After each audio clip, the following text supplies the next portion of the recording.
Hello, I'm John Rossi, a touring drummer with a love of all things animal. When I'm on the road, I visit as many zoos, aquariums... Hey, wait a minute. What's going on? Hey, what's going on there? Hello? Hello? Hello? We interrupt your regularly scheduled program to bring you Rossifari Zoo News. News you can use from the world of zoos and conservation. Every week, we bring you breaking news and analysis from around the globe, featuring the animals you love and the people who care for them. And here's your anchorman, John Rossi.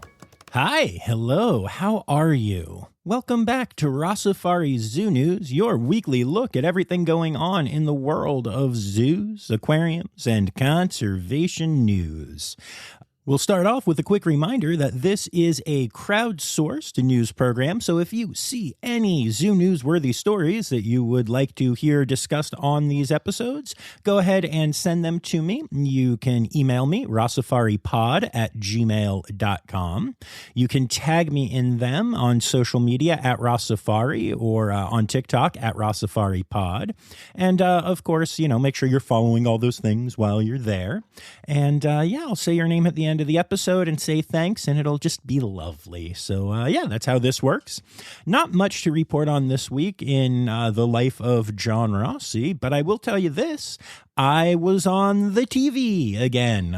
This was actually, I guess, my second time being on national television. I mentioned this on my Instagram and Facebook, and it got a lot of comments, but I did appear in a very dark SNL digital short a few years ago as a bass player in a kind of 80s rock band, kind of doing the Guns N' Roses thing. It was in a sketch with Kyle Mooney and Beck Bennett, and then Adam Sandler was also the guest host that week and was in it. So that was a lot of fun, and it was very weird. But yeah, if you didn't see that or didn't know about that, you can just Google "clothes are holes," and you can go see me looking like a goober in the dark, playing bass and having long hair, and it's a fun journey. But so this time I was on CBS on a TV show called The Greatest At-Home Videos that was hosted by Cedric the Entertainer. And they used a clip of me drumming with Emily, the elephant. I was actually on there twice. I was in the opening credits and then in the episode. Sadly, I did not win. I think they called them the SETIs, the awards that they were giving out. But it was kind of fun to see myself on national TV. And the funny thing is, they licensed the video through the licensing company I'm working with. So for those of you that saw my ranting about people just stealing content, I did get paid for this, which was cool. But they didn't really tell me that it was going to air or anything, and the licensing company didn't let me know. So I literally found out when a longtime fan of the Insta End program, Janelle Peterson, reached out to me, and she just sent me a message and said, "I saw you on TV last night." And I was like, what? Wait, what? I was on the TV? And it turns out I was on the TV. So, that's pretty cool. And if you want to check that out, and if you're into those types of shows, you can go and check out the CBS app, and it's The Greatest At-Home Videos, starring me. I mean, not really, but kind of. Anyway, let's get to Zoo News. 1, 2, 3, 4. Ow, there's a funky monkey, tree kangaroo, or a binturong. It's Zoo News. Yeah. The AZA has teamed up with the U.S. Fish and Wildlife Service and the Wildlife Tracking Alliance to set up some Toss the Tusk ivory surrender events. These are taking place on March 3rd at the San Diego Zoo Safari Park, April 14th at the Dallas Zoo, and August 11th at the St. Louis Zoo. The idea here is that you can go if you have any elephant ivory items in your house and surrender them with no issues or questions, because by removing ivory products from the market, it's easier to keep elephants safe and drive down the demand for ivory and thus illegal poaching of elephants. So this is a pretty cool thing that the AZA is teaming up with some zoos and some other partners to do, and I hope it's successful. I think it's such an interesting idea, and I'll be really curious to see if they say anything about the numbers involved or how successful these events are. All right, let's talk through a couple of births that took place at zoos over the last week, or at the very least were announced over the last week. First of all, a Tanganyika Wildlife Park has announced the birth of a baby rhino named Marjan. Marjan is doing very well. Marjan is named after two people who have supported the park, Mary and John Sendall. So Marjan, which is, I think, just a really adorable name. The mother of Marjan is Monica, who is a first-time mother who is doing a very good job of raising the baby on her own. But what makes this even more interesting is that Monica was born at the Buffalo Zoo through artificial insemination performed by our friends at Crew at the Cincinnati Zoo. So this is just really cool because it's showing that not only is the AI program working and the science that Crew is doing being successful, but those animals are then able to go on and give birth and have, natural good lives. So this is really exciting news, both because, rhinos, slightly endangered, kind of important to keep them around, but also because it shows that the cool scientific advances that we're using to help save these species are actually working and are now starting to affect the next generation. The Milwaukee County Zoo has announced the birth of a new Victoria-crowned pigeon chick. The chick had a hard time hatching from its egg properly, and as such, needed to be pulled from its mother and saved. And so the animal care team is doing human-assisted rearing with the mother. And this started off being a lot of work as the chick required feeding every 2 hours around the clock. Now that it has gotten a little bit healthier and is doing a little bit better, they only need to feed it 4 times a day. So that's good. But along with being an important hatching, it's also just another great example of how zoos are able to take care of these animals that, had this bird been birthed in the wild, it would not have ever made it out of the egg. Pretty cool story. The Tulsa Zoo announced the birth of a new Diana monkey, which is an endangered species of monkey. It's the 34th Diana monkey born at the Tulsa Zoo. It's amazing to me how some of these zoos just do such a great job with certain species, and Tulsa is definitely doing an awesome job with the breeding of Diana monkeys. So congrats to everyone at the Tulsa Zoo for this awesome birth. And last but not least, in birth announcements this week, the Columbus Zoo and Aquarium has announced the birth of 3 Dama gazelle calves, the rarest of all gazelles. So that's really exciting. And this is another one of those where, they are a really rare species, but, Columbus, this is, now they're up to 14 of these calves that they have had birthed there. So it's just cool to see, again, that these different zoos really do a great job with certain species. So congrats to our friends at the Columbus Zoo. And now we will move on from births and go to death. No, we won't. There's nothing crazy to announce this week for deaths. So for those of you who always wince at that part, congratulations. We get a reprieve this week. And then moving on to some other zoo news, the AZA has announced a new SAFE program, this time for sloth bears. AZA SAFE programs, that stands for Saving Animals from Extinction, are, programs that focus on in situ and ex situ conservation, breeding programs, all kinds of stuff. And this is actually the first time that there is an AZA SAFE program that focuses on species that are native solely to the Indian subcontinent. So pretty exciting for sloth bears, and hopefully this will be another SAFE program that has some amazing impacts both on the captive population and the wild one. The Minnesota Zoo announced that earlier this week, they had a small contained fire in the offices of their Discovery Bay area. No people or animals were harmed, and it happened in the morning, and Discovery Bay was open by noon, and their 1:30 p.m. dolphin training demonstration took place.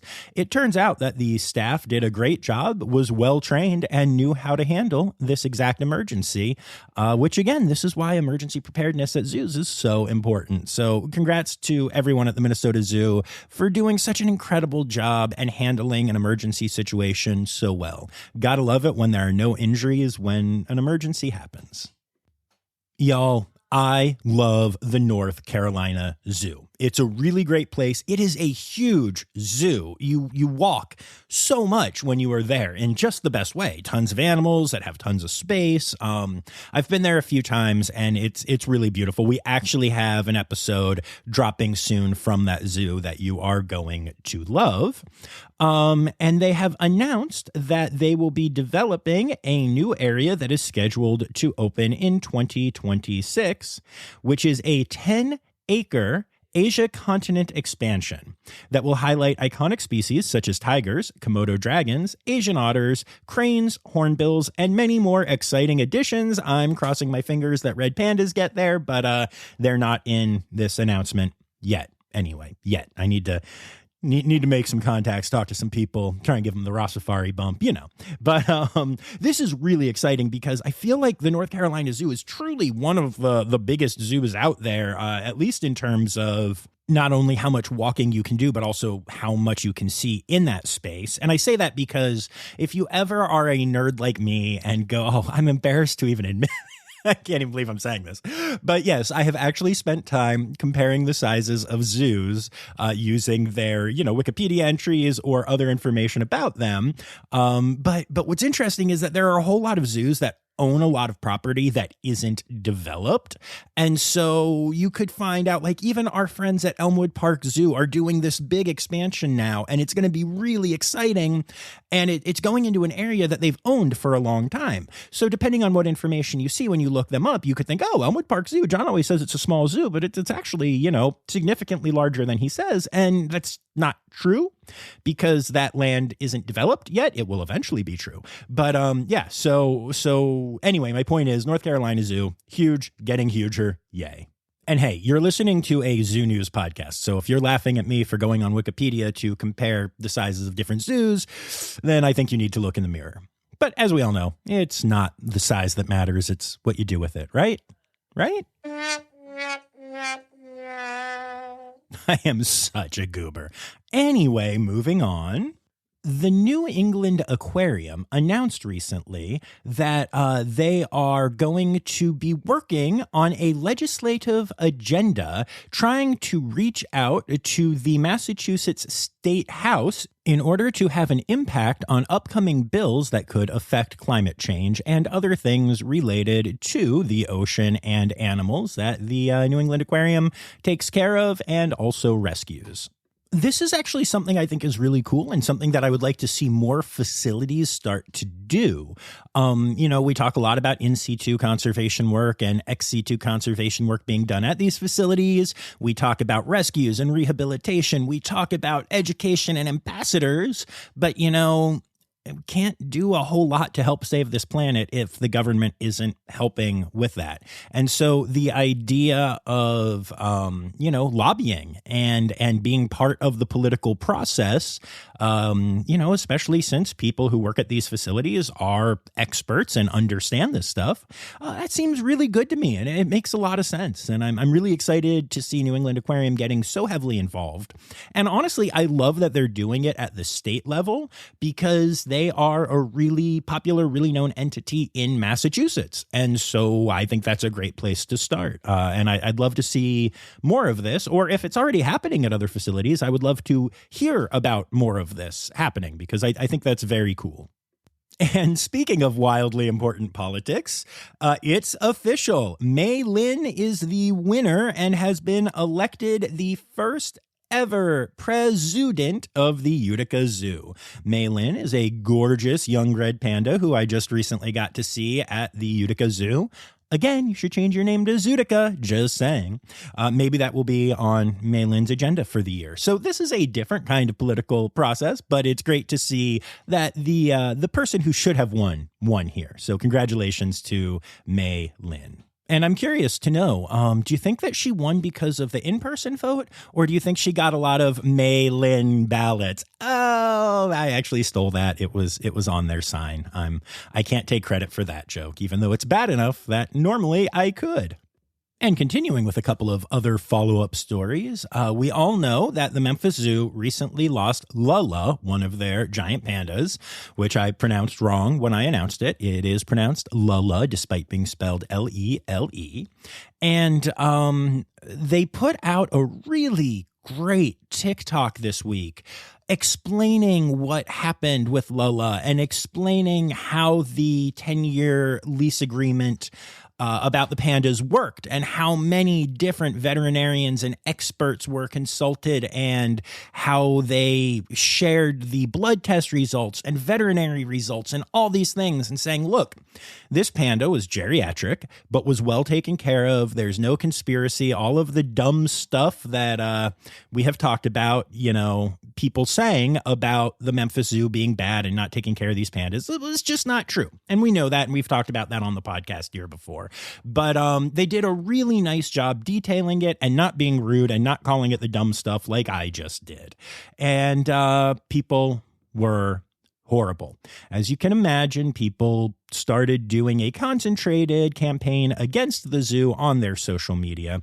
And so the Memphis Zoo has now announced that they are limiting comments on their posts. And if you would like to contact the zoo, you can do so by emailing them or calling.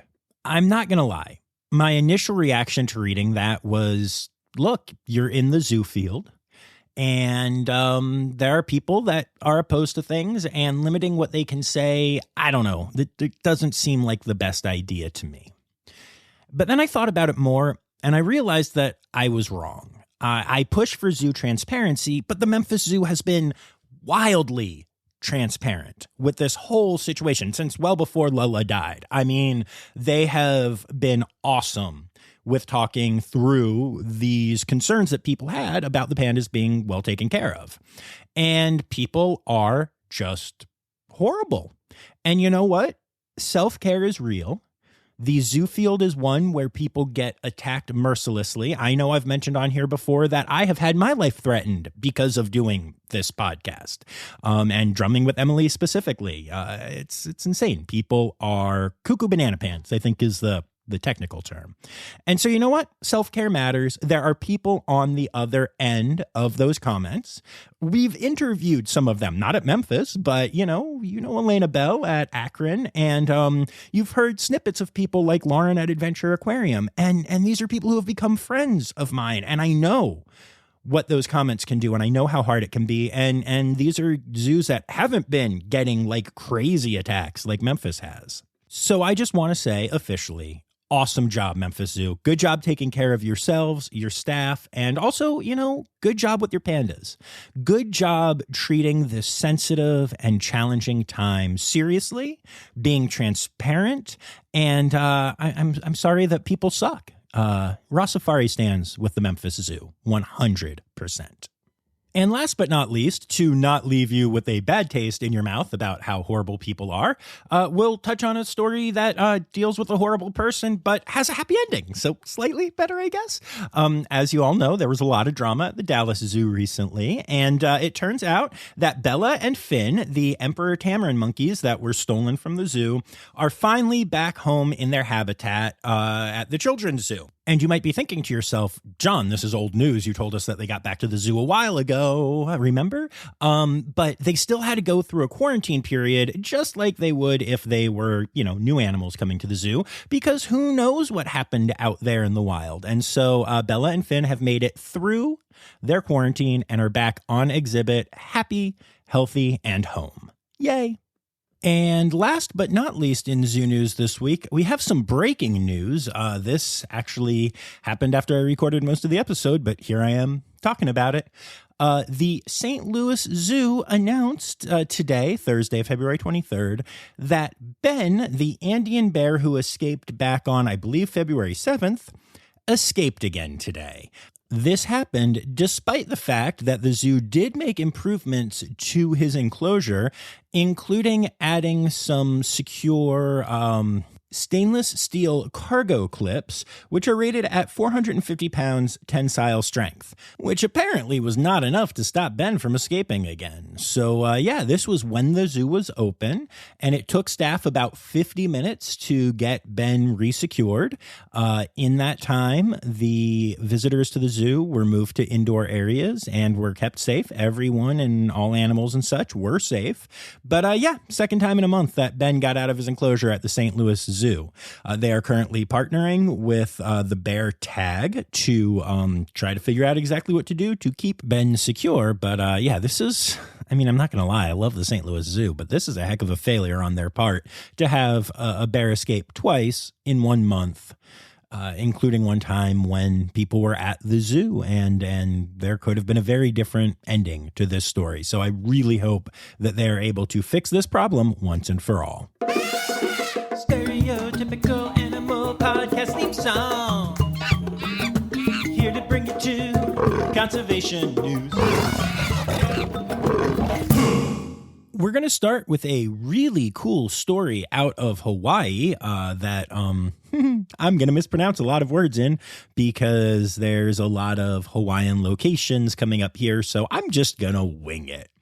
Apparently, there is a lot of invasive seaweed and algae in the Kaneohe Bay in Hawaii. And as such, a team from the Anuenue Fisheries Research Center started raising and releasing juvenile native sea urchins into the Kaneohe Bay in Oahu, Hawaii.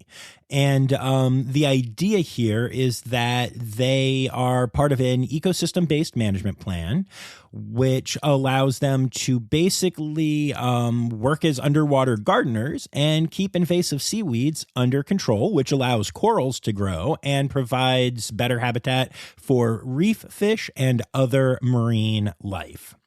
The team just recently announced its 1 millionth urchin release, 1 million, along with 13,000 others that they recently released. So this is a really big deal for helping keep the reefs healthy around Hawaii. And as you know from other episodes of this podcast, or just not living in a box, coral reefs are really struggling in general. So seeing something like this is really, really encouraging and exciting.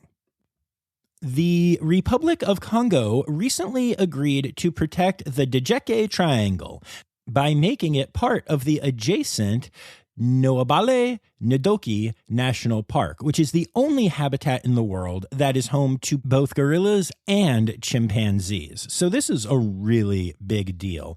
And just kind of adding this land to already protected land is just a really cool step that will hopefully help out both species significantly. And last but not least, out of conservation news this week, there's a cool little look at a bit of, I don't know if you could call it rewilding, but a return to a place that you might not have expected for some animals. NASA's Kennedy Space Center in Florida has been turned into an area where you can go see old rockets and the vehicle assembly building and even launch sites of various rockets throughout the years. However, the area is also known now for becoming a refuge for thousands of animals, including a bunch of bald eagles, which have started nesting there. And, you know, that's cool in and of itself. And like, yay, bald eagles and their population's growing. But I also just think it's such a cool thing to think about. The fact that this is Kennedy Space Station, where some of the most impressive technological advances that we've ever seen. I mean, we send people to space from there. That's really, really impressive. And, you know, you think about it as this vibrant and big place and all touristy and stuff too, but it turns out that it can actually also be a really good place for animals. And this whole coexistence and the idea of animals coming back and reclaiming some of that land, even as we continue to use it, is just really cool. Something really neat to think about. So yeah, makes me happy.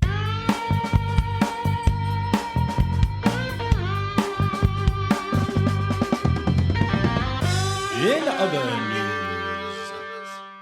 And now, from our usual people suck department, a alligator was recently found in Prospect Park in New York City.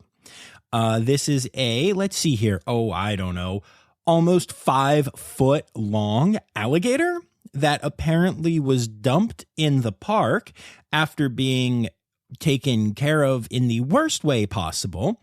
It appears as though it lived in a bathtub, and at some point it ate a drain stopper, a bathtub drain stopper, and it is now stuck inside this poor creature. It's way too cold to have alligators outside in New York City right now. So generally, a female alligator around that size would weigh 30 to 35 pounds. This one currently weighs 15, and frankly, it is not doing well. The animal has been moved to the Bronx Zoo for care, but they are unable to remove the stopper at this time because they don't think that she would survive the surgery. So at this point in time, the animal is not only not able to have surgery, but cannot even eat or drink for itself. So the zoo is being adorable and loving and tube feeding this poor girl and giving her fluids and everything, trying to keep her alive. So this is a great reminder that crazy exotic animals do not make good pets, and also that it is illegal to dump animals in a lot of places, including New York City. So I know I don't have to say this to my listeners because you're all awesome animal lovers, but don't be an idiot and don't get a pet that you cannot handle. And if you do, turn it in through proper channels, not by dumping it in a park where it may well die. And if it doesn't, it only won't because an amazing zoo was amazing as always. One of the things that I love to kind of laugh about when I'm at zoos is the fact that people really don't understand animals. We talk about this a lot on here, people who see a sea turtle living by itself and say, oh, that sea turtle needs a friend, when the sea turtle is a solitary creature that absolutely does not need a friend, stuff like that. Well, Steelton, Pennsylvania is currently on the lookout for a bear roaming around town. Unless it's a dog. It might be a dog. See, it turns out that a person saw what they believed was a little bear in their garage, a very tiny bear, but then other people also believe that it might have been a chow chow because there's a chow chow that lives in Steelton that just roams around a lot. And so the police in Steelton have told people to keep their eyes open for a bear and to stay away from it, though it may also be a chow chow. But if so, chow chows can be mean, so stay away from it as well. And yeah, is there a joke that I could make that would be funnier than this story? There's not. And last but not least, in other news this week, we finally have the answer to the question that has plagued scientists for decades. No, I'm not talking about a cure for cancer or some other crazy disease. I'm not talking about unlocking time travel secrets or anything like that. I am here to tell you, though, that we now officially understand why wombat poop is cubed. It basically comes down to how the feces dry out in the large intestine. Okay, so basically, when mammals and most animals in general eat their food, they digest it, and it becomes this kind of sloppy slurry as it starts to go through the body. When it enters the large intestine will absorb a lot of that liquid back, which is why we have solid poops, unless we ate too much Mexican food or something. But I apologize. But yeah, so that is what happens. And so it's been understood for a while that the unique shape of the wombat intestines had something to do with the cubing. And now they've realized that because that is where the poo goes from the slurry state to the solid state as liquid is absorbed, it tends to make a cube shape at that point. Furthermore, as drying happens to solid materials in general, they will cause cracks and breaks. And so that is why it goes from one long cube-shaped log to a bunch of short, tiny cubes. It's just because of how dry the poop gets in the wombat's large intestines. So now you know why that happens. You're welcome.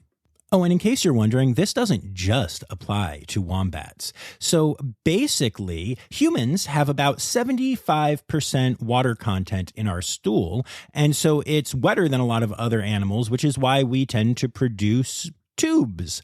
And then the wombat has about 65% water content in its poop, which is why it comes out as very broken up, very small chunks.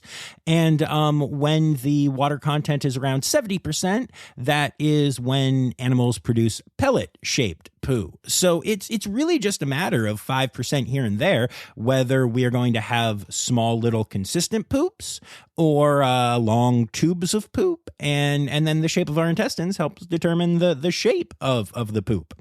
So yeah, now you know way more about poop than you ever wanted to, which I guess makes this a poop story. And that brings us to Oh, animal holidays.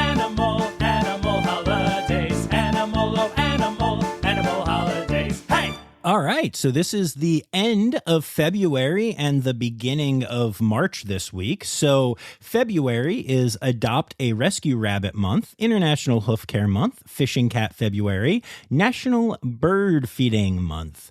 And then looking at the individual days, it is still Invasive Species Awareness Week, and February 27th is International Polar Bear Day.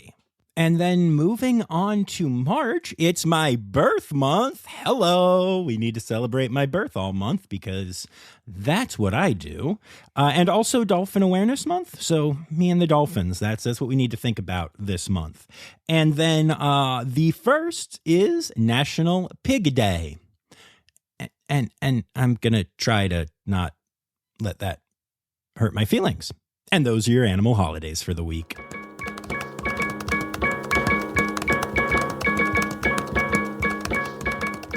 And there you go, folks. That's your zoo news for the week. I'd like to say thank you to my Red Panda level patrons, Laura Shank and Kristen Dickey, and to remind you all that you can support the pod for as little as $3 a month by going to patreon.com/Rossifari, and you'll get to hear cool bonus audio from some of our episodes and occasionally some other cool stuff as well. And also, I will be your friend. I'd also like to say thank you to everyone who contributed stories this week, and that includes Anya Keene, Colleen Lenahan, Kim Cooley, Carrie Kirkpatrick, Kevin Williams, Sam Evans, Liz Dunlevy, Natalie Berry, Katie Prop, Jacob Zinn, and Janelle Peterson. Always nice to see some cool new names popping up on that list. And last but not least, remember, friends, the words Newsy Credits Backwards are Steiderk Yiswen. The Rossifari Podcast is produced, hosted, and engineered by John Rossi. Editing and fact-checking by John and Dr. Zoe Rossi. Our theme song is Sevens by Nathan Burke, performed by Nathan and John. Interrupting John theme and additional voices by Taylor Isaac Gray. You can reach John directly on Instagram and Facebook at Rossifari or by email at rossifaripod@gmail.com. Rossifari is part of the Daydreamer Media Network. Now, stop listening to me and go visit a zoo.